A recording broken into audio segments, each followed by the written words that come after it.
আসসালামু আলাইকুম গাইজ, আপনারা সবাই কেমন আছেন? আলহামদুলিল্লাহ আমি ভালো আছি। আশা করি আপনারা সবাই ভালো আছে। বাঙালির প্রধান খাদ্য হচ্ছে ভাত, আর ভাত আমরা পেয়ে থাকি ধান থেকে। আর এই ধান নেওয়ার জন্যই এই রোদের মধ্যে আমি আসছি খালের মধ্যে। আমাদের এখানে প্রায় 22 ঘন্টা না 24 ঘন্টা এমন মনে হয়ে গেছিল। ওইখান থেকে ধান আনার জন্য যাচ্ছি। এই যে ঢালু রাস্তাটা, এটাই সব থেকে বেশি কষ্টকর। নামার সময়ও আবার উঠার সময়ও খুব জোরে ধাক্কা দিয়ে উঠাইতে হয়, তো এই জন্য একটু কষ্ট হয়। গিয়ে দেখি ধানগুলো প্রায় দলা করা, অল্প কিছু ছড়িয়ে ছিটে ছিল, ওইগুলো দলা করতেছিলাম। আলহামদুলিল্লাহ প্রায় ধানগুলো একসাথে করা কমপ্লিট হয়ে গেছে। তারপর আমি বসে বসে অপেক্ষা করতেছিলাম। ভাবি ধানগুলো আলাদা আলাদা 2 ভাগে ভাগ করতেছিল। আমাদের বাড়িতে কৃষি কাজ করার তেমন মানুষ নাই, যার কারণে আমাদের জমিগুলো ভাগে করা হয়। যারা করে তাদের অর্ধেক আর আমাদের অর্ধেক।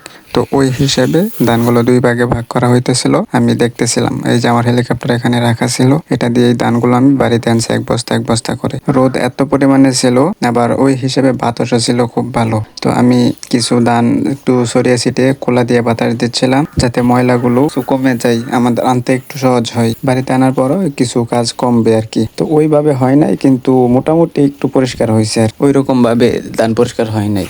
তারপর দেখলাম বাতাস আসতেছে, বাতাসের মধ্যে আমি কিছু ধান হাওয়ার মধ্যে উড়াইতেছিলাম।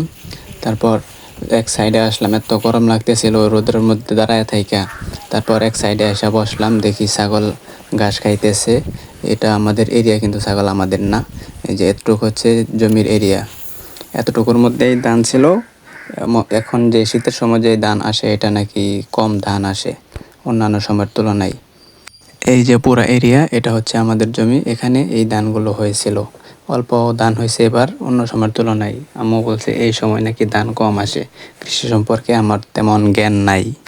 আমি এখানে বসে বসে অপেক্ষা করতেছিলাম, আর দেখলাম একটা গরু ঘাস খাইতেছে। গরুটা মাশাআল্লাহ খুব কিউট ছিল।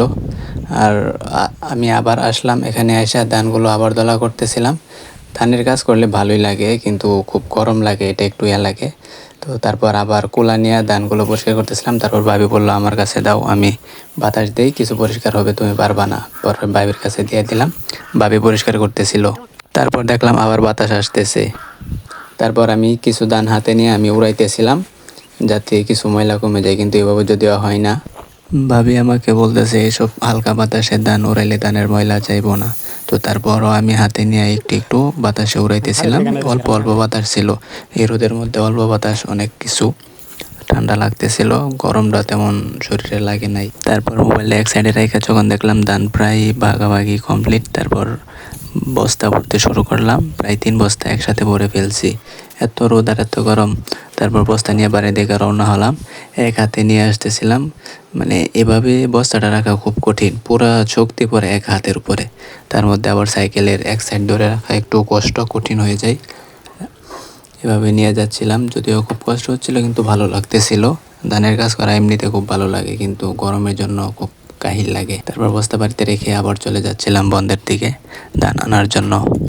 এই হলো আমাদের গ্রামের ভিতরের রাস্তা, যদিও একটু ভাঙাচোরা রাস্তায়, কিন্তু কি করার, এদিক দিয়ে আমাদের চলতে হয়। টুকটুক করে সাইকেল চালিয়ে চলে যাচ্ছিলাম বন্ধের দিকে। আরও প্রায় 1.5 বস্তার মতো বাকি ছিল ধান আনা, তো ওইগুলো নিয়ে আসতেছিলাম। ওই যে 1.5 বস্তা রাখা, এতটুকুই আজকের জন্য। ভালো লাগলে লাইক কমেন্ট করবেন। তো আপনারা যে যে কৃষি সম্পর্কে জানেন আমাকে একটু জানাবেন। ধন্যবাদ। আসসালামু আলাইকুম ওয়া রাহমাতুল্লাহ।